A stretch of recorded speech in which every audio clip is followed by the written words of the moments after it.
Hi, this is Brett. I get a lot of questions at the gun shows and the various venues that I'm at, and I sharpen the pocket knives, and people say, well, it's fine for a pocket knife, but what do you do for a big knife? Well, believe it or not, you don't do anything different. I always break the knives down into short segments, and I brush the blade, move on out towards the tip. The Hoodlum, which is this one right here, let's turn it around. Maybe we can get a shot here of the name. This knife is made by Buck, designed by Ron Hood. He's deceased a few years ago. How long, I'm not sure right now. I like this knife. It's got a niche in it here for picking up pots and stuff off a fire. A lot of people say, yeah, but that's where it's going to break right there. That's true if you misuse the knife. I pound on this knife a lot, and if you look right in this area, you're going to see where the paint is actually missing. That's what I call the sweet spot of the knife. What's the sweet spot? When you take this and you have a log and you chop on the log and you hit right here to here, that's where the weight is evenly dispersed along the knife. And so if you hit out here, it's going to hurt your hand. If you hit back here, it's not good either. That's what I call the sweet spot. So my knives that I sharpen on the table would look like this. That's sharp.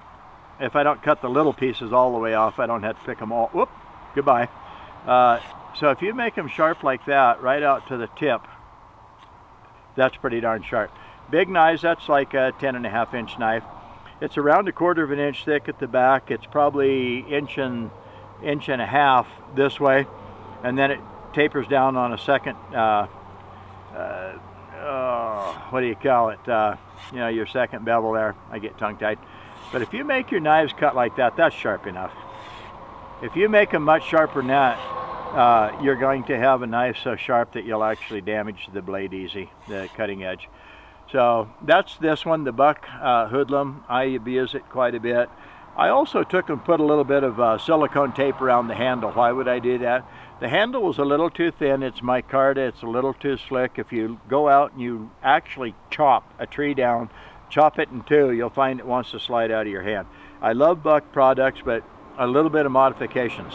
So I fattened the handle with some rubber tape. It's called silicone tape, cost $1.